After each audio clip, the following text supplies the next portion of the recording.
விண்ணை முட்டும் மரங்களும் இலைகளின் வழியே கசியும் சூரிய ஒளியும் சூழ்ந்த ஒரு அழகிய காட்டின் நிலப்பரப்பில் கணேசன் என்ற யானையும் குட்டன் என்ற ஆட்டுக்குட்டியும் கமோரா என்ற நரியும் வாழ்ந்து வந்தனர். இக்கதை இந்த 3 வித்தியாசமான கதாபாத்திரங்களைப் பற்றியது. கணேசன் ஒரு மென்மையான ஆன்மா கொண்ட ஒரு பெரிய உருவம். அவனது கண்கள் பல யுகங்களின் ஞானத்தை பிரதிபலிக்கும். அவன் காட்டின் அமைதியை குலைக்காமல் கம்பீரமான தோற்றத்துடன் இருப்பவன். அவன் சைவ உணவு உண்பவன். புல் உண்பதை மிகவும் விரும்புவான். குட்டன் ஒரு சிறிய மென்மையான ஆட்டுக்குட்டி. அதன் குரல் அப்பாவித்தனத்தின் இனிமையான ஒலியாக இருக்கும். அது எப்போதும் ஆர்வத்துடன் புதிய இடங்களை ஆராயும், ஆவலுடன் காடு முழுவதும் சுற்றித் திரியும். மென்மையான இதயம் படைத்த குட்டன் அனைவரையும் எளிதில் நம்பும் இயல்புடையது. கமோரா ஒரு தந்திரக்காரன். அவனது கண்கள் தந்திரத்துடன் பிரகாசிக்கும். அவன் விரைவான புத்திசாலித்தனம் மற்றும் கூர்மையான பேச்சுத்திறன் கொண்டவன்.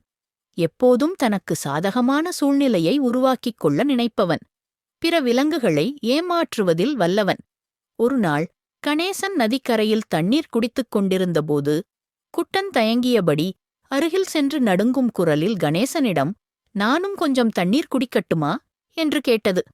கணேசன் தனது பெரிய தலையைத் திருப்பி, "இங்கே அனைவருக்கும் போதுமான தண்ணீர் உள்ளது. எனவே நீ இங்கு வந்து தாராளமாக தண்ணீர் குடிக்கலாம்" என்று கருணையுடன் பதிலளித்தது. குட்டன் மகிழ்ச்சியுடன் ஓடிச் சென்று தண்ணீர் குடிக்க ஆரம்பித்தது. அப்போது கமோரா அங்கு வந்தது. அது குட்டன் மற்றும் கணேசனை பார்த்து ஒரு கணம் அதிர்ந்தது. பிறகு மெதுவாக அருகில் வந்து இருவரையும் ஏளனமாக, "என்ன இது? பலமான யானையும் பலவீனமான ஆட்டுக்குட்டியுமா?" என்று சிரித்தது. "இந்த உலகில் பலமானவர்களுக்கு பலவீனமானவர்கள் இரையாக மட்டுமே இருக்க முடியும்" என்று கூறியது. உடனே கணேசன் கமோராவிடம், "இந்த காட்டில் அனைவருக்கும் சமமான இடம் உண்டு. நாம் ஒற்றுமையுடன் வாழ வேண்டும்" என்று கூறியது. கமோரா சிரித்துவிட்டு, "நீ சொல்வது சரிதான் கணேசா, ஆனால் நான் பலவீனமானவர்களை விட்டு வைக்க மாட்டேன்" என்று கூறியபடி மறைந்துவிட்டது. கமோரா கூறியதையெல்லாம் கேட்ட குட்டன் கமோராவிடம் இருந்து தன்னை எப்படி பாதுகாத்துக் கொள்வது என்று தெரியாமல் பயத்தில் திகைத்து நின்றது. அதை கவனித்த கணேசன் குட்டனிடம் சென்று, "இந்த காட்டில் அனைவருக்கும் சமமான இடம் உண்டு. நீ எதற்கும் பயம் கொள்ள தேவையில்லை" என்று நம்பிக்கை வார்த்தைகளை கூறியது. அதன்பின் கணேசனும் குட்டனும் காட்டில் நல்ல நண்பாகளாக வலம் வந்தார்கள். கணேசன் குட்டனை பாதுகாப்பாக பார்த்துக் கொண்டது. மற்ற விலங்குகளும் அவர்களுடன் நட்பாக பழகின. ஒரு நாள் குட்டன் தனியாக காட்டில் ஒரு பெரிய மரத்தை தேடி சென்று கொண்டிருந்தபோது கமோரா குட்டன் தனியாக வருவதை கவனித்தது. பின் கமோரா குட்டனிடம் சென்று, "தனியாக எதைத் தேடி சென்று கொண்டிருக்கிறாய்?" என்று கேட்டது. குட்டன் தயங்கியபடி நடுங்கும் குரலில் ஒரு பெரிய மரத்தை தேடி சென்று கொண்டிருப்பதாக கூறியது. உடனே கமோரா குட்டனிடம், "பயப்படாதே, நானும் கணேசனைப் போல உனக்கு ஒரு நல்ல நண்பன்தான். நான் உனக்கு ஒரு குறுக்கு வழியைக் காட்டுகிறேன். அதன் மூலம் நீ பெரிய மரத்தை சீக்கிரம் அடையலாம்" என்று கூறியது. குட்டன் தயங்கியது. ஆனால் கமோரா தன்னை பாதுகாப்பாக அழைத்துச் செல்வதாக உறுதியளித்தது. குட்டன் கமோராவை கணேசனைப் போல ஒரு நல்ல நண்பன் என்று நம்பியுடன் சென்றது. அவர்கள் ஒரு இருண்ட குகைக்குள் சென்றார்கள். அது மிகவும் பயங்கரமாக இருந்தது. குட்டன் பயந்தது. கமோரா குட்டனை ஒரு ஆழமான குழிக்கு அருகில் அழைத்துச் சென்றது. "இதுதான் நான் சொன்ன அந்த குறுக்கு வழி.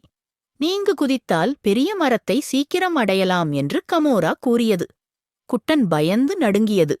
அது ஒரு பொறி என்பதை உணர்ந்தது. அந்த நேரத்தில் கணேசன் குட்டனை தேடிக்கொண்டு அந்த குகைக்குள் வந்தது. கமோரா குட்டனை ஏமாற்றியதை அறிந்த கணேசன் கமோரா மீது கோபமடைந்து கமோராவை எச்சரித்தது.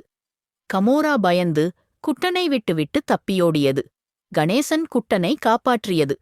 கணேசன் குட்டனுக்கு ஒரு அறிவுரை கூறியது. எல்லோரும் ஒரே மாதிரி இருக்க மாட்டார்கள்.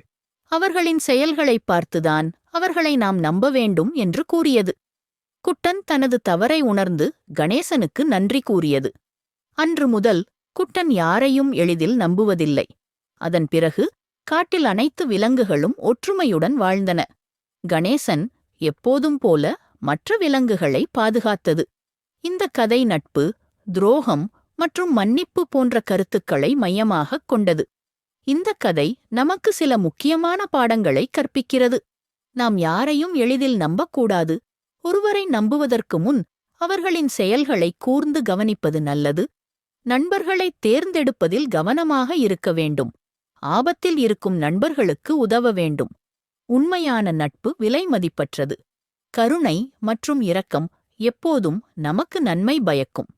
இந்த கதை குழந்தைகள் முதல் பெரியவர்கள் வரை அனைவருக்கும் ஏற்ற ஒரு கதையாகும்.